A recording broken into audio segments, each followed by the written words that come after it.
Hey guys, it's Dan Rickard. In our last video, we looked at a bouncing ball and having it come to rest. So essentially, just the height degradation of a bouncing ball. We didn't really do any settling motion or anything like that. We just worked at this animation here. Let me show you. Okay, so it really just comes down, comes to a stop,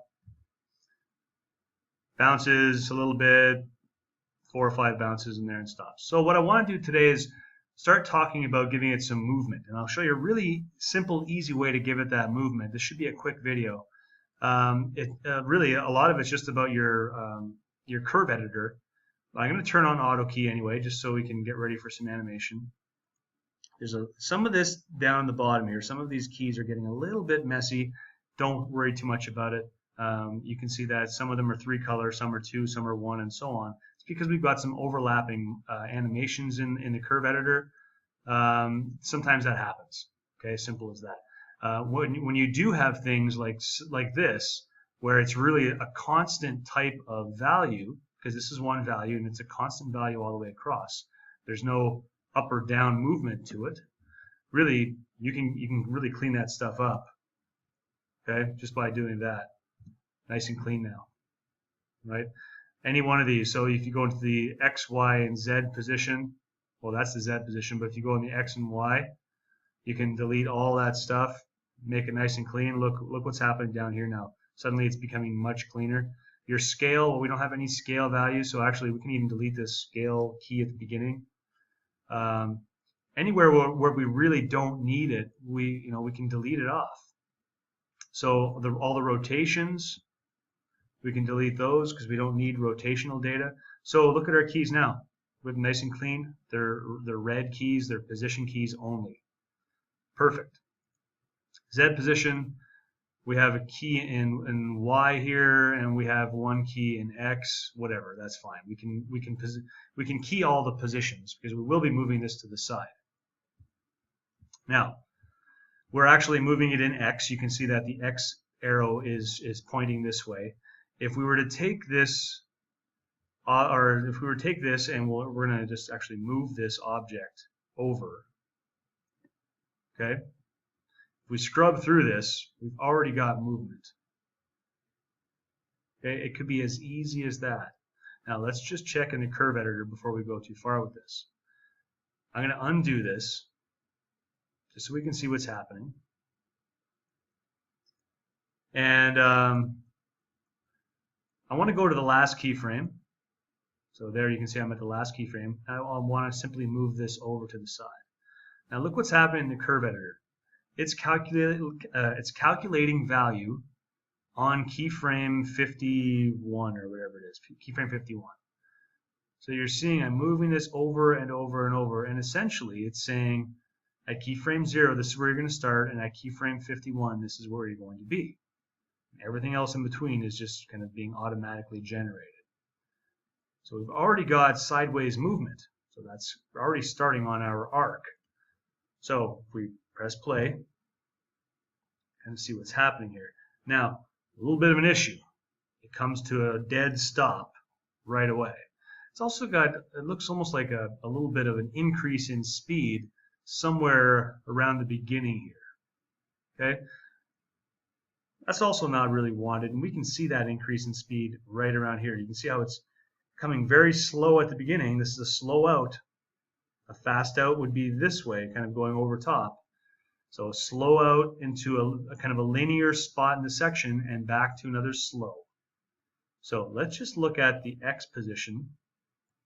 We'll select this value at the bottom, or this keyframe at the bottom, and using this Bezier handle, let's just try moving that so it's more linear. Seeing what it looks like. Already feels a bit better. Let's try it really, really high up here. It almost looks like a bit of a cannonball, kind of getting shot out, probably a little too fast. Right? So I'm going to bring this back down to being more linear, or I simply set tangent to linear. Now what about this side? What if we want this to slow down a little bit? Well, that means we need to increase the slow in. So we're going to actually make this a little bit slower as it comes up. So it comes to rest a little bit sooner. now we've got a bit of a curve here again, so we might actually want to use the set tangents to auto and make this a little bit more like that. Okay, now it's still looking a little bit odd. Okay, so we need to actually change a few things in here. Where do we have it actually come to rest and where do we have it roll? Okay, so let me press stop for a second. We seem to have it stop right away. What if we move this? Okay, so if we move this to the left, let's try moving to the left and see what happens. So if we move it to the left, it kind of goes, stops, and continues to bounce. Okay, and if we move it even farther to the left, it's only going to go so far, almost like it hit a wall and just kept bouncing, right? What if we moved it to the right, farther to the right? It almost looks like it bounces, bounces, bounces, and then rolls a bit.